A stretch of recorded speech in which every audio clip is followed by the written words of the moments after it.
Jésus dit à ses disciples, « Si quelqu'un veut venir après moi, qu'il renonce à lui-même, qu'il se charge de sa croix et qu'il me suive, car celui qui voudra sauver sa vie la perdra, mais celui qui la perdra à cause de moi la trouvera. »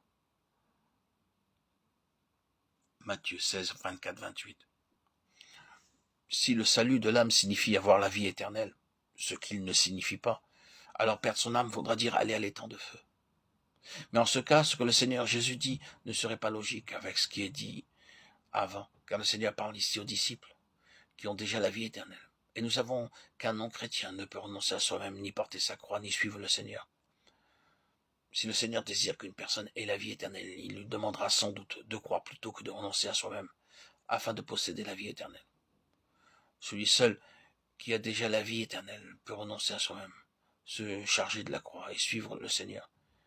Car un pécheur qui ne possède pas encore la vie éternelle, ce qu'il doit faire, ce n'est pas d'essayer de suivre le Seigneur, mais de croire dans le Seigneur.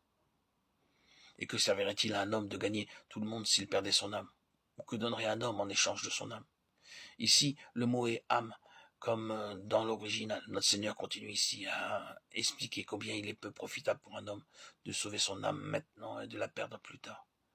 Ce qu'il veut dire c'est que si au lieu de renoncer à nous-mêmes, de nous charger de la croix, de suivre de près le Seigneur, nous agissons selon les désirs de notre âme afin de la satisfaire, il viendra alors un temps où nous perdrons notre âme, quoique nous ayons gagné le monde entier. Bien que l'homme puisse obtenir beaucoup de plaisir en suivant ses propres désirs, le Seigneur dit que finalement il aura remboursé par la perte de tous les plaisirs de son âme. D'après le point de vue du Seigneur, il serait beaucoup mieux de gagner son âme à la fin que de la gagner au début. Rien ne peut être donné en échange de la satisfaction finale de l'âme. De sorte que perdre l'âme maintenant, c'est beaucoup mieux que de la perdre à la fin. Car celui qui voudra sauver sa vie la perdra. Si un homme sauve son âme maintenant, quand la perdra-t-il? Mais celui qui la perdra à cause de moi la trouvera. De nouveau, quand un homme trouvera-t-il son âme? Nous voyons par ce même passage que le Seigneur répond à ces questions avec ces mots. Car le Fils de l'homme doit venir dans la gloire de son Père avec ses anges, et alors il rendra à chacun selon ses œuvres. Selon ses œuvres signifie selon ce que chacun fait dans cette vie présente.